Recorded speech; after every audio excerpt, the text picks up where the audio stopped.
10 o'clock ng gabi, no? So, may pasok bukas, pero unahin natin ito pag-unboxing natin. Dahil ito ang item na kailangan ko.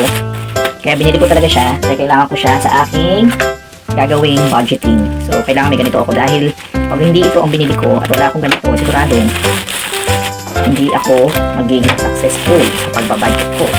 So, ano nga ba itong binili natin na to? So, ito yung wallet na maraming compartments. So, yan. Cute ng ano niya, oh. Ang design niya. So, sosyalin. So, ganito siya. So, meron siyang ganyang pocket dito sa kabila din. So, at marami siyang pockets na may zipper. So, yan. May mga zipper siya. At clear yung ano niya para makita mo yung laman talaga nung pinaka-wallet. So, ito ay 12 pockets. Plus, may dalawa siyang pocket na available na walang zipper. 12 yan. So, tingin ko okay na to para sa pagbabudget natin. So, kasya na dito lahat.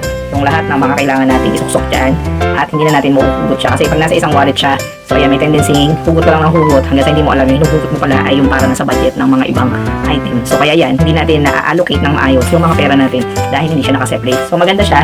Kaya kung ako sa inyo at nagtatangka na rin kayong mag-budget dyan ng inyong mga pera o mga sahod, ganito na rin ang bilhin yung wallet.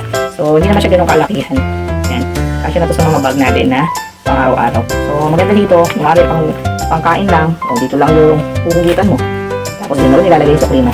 So, yan. Maganda kasi naka-zipper siya. Tapos, ito may button siya dyan. So, kung ako sa inyo, gusto nyo rin ng ganito, ilalagay ko dyan ng link.